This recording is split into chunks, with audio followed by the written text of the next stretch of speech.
So as a massive fan of murder mystery movies and psychological thriller movies, I thought The Girl on the Train was really, really great, especially the difference in terms of how it's a bit of an unreliable lead character. However, I do feel like they could have pushed this movie a little further.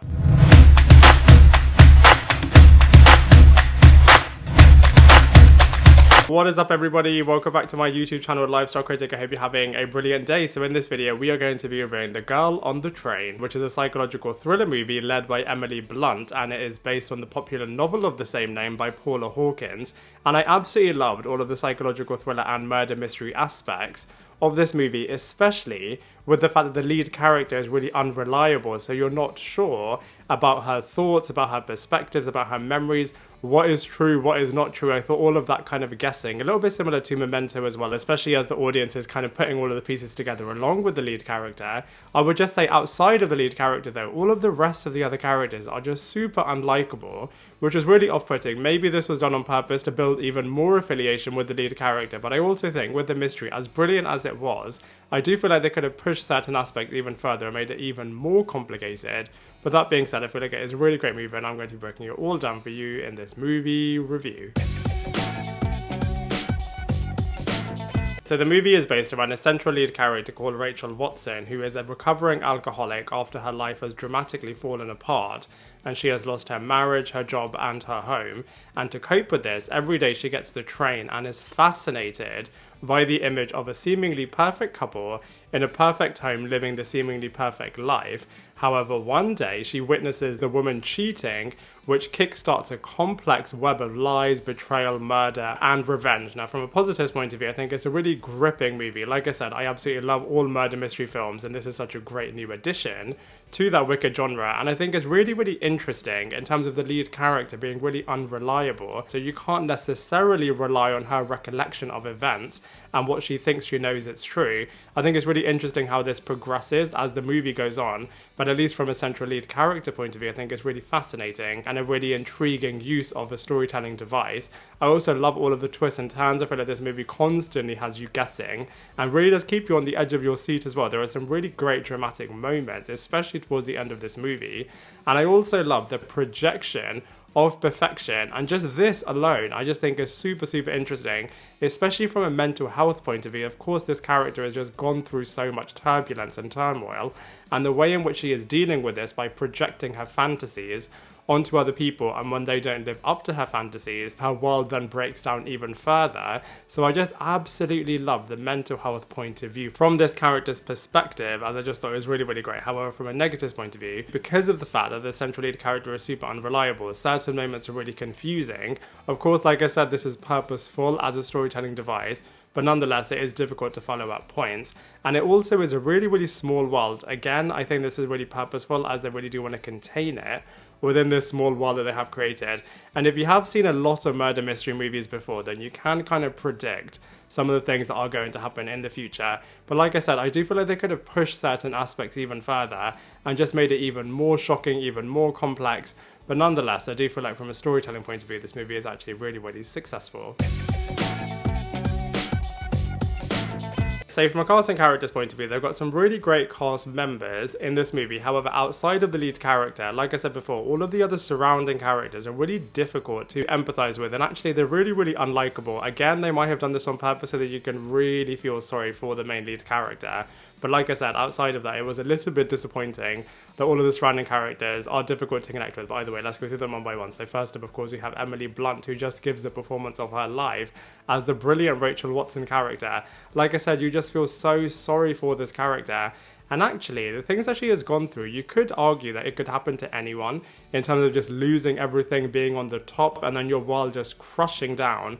And the way in which you deal with this can be really negative. For example, this character just consuming all of her grief and all of her pain through alcohol. I feel like this character's portrayal is just super believable. And like I said, you can really connect only with this character. And I just love her desperation and determination to just uncover the truth, and how then this also links into her past. I just think it's absolutely wicked. Next up, we have Justin Theroux, who is playing the Tom character. He is the ex-husband to Rachel. This character was originally going to be played by Chris Evans, and I feel like if it was Chris Evans, he would have been absolutely phenomenal in this role. I mean, Justin Theroux is really good as the Tom character. I just feel like he could have just given a little bit more in his performance.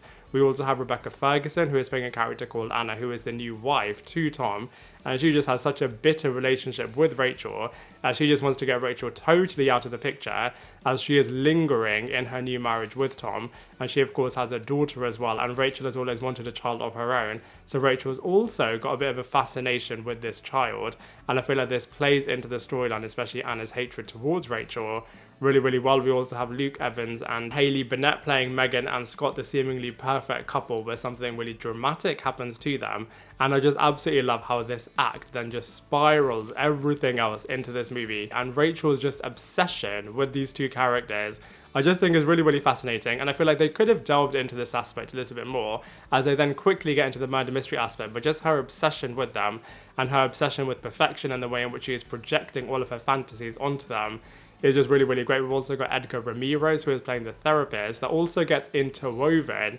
into the storyline as well. I feel like a therapist relationship is really fascinating, especially as we saw in The Shrink Next Door, the Apple TV series. You can check out my review for that series as well. But I just feel like the relationship with a therapist is just really fascinating. And then finally, we've also got Alison Janney, who is playing the detective in this movie. A very different type of role from Alison Janney, but she just plays it really well.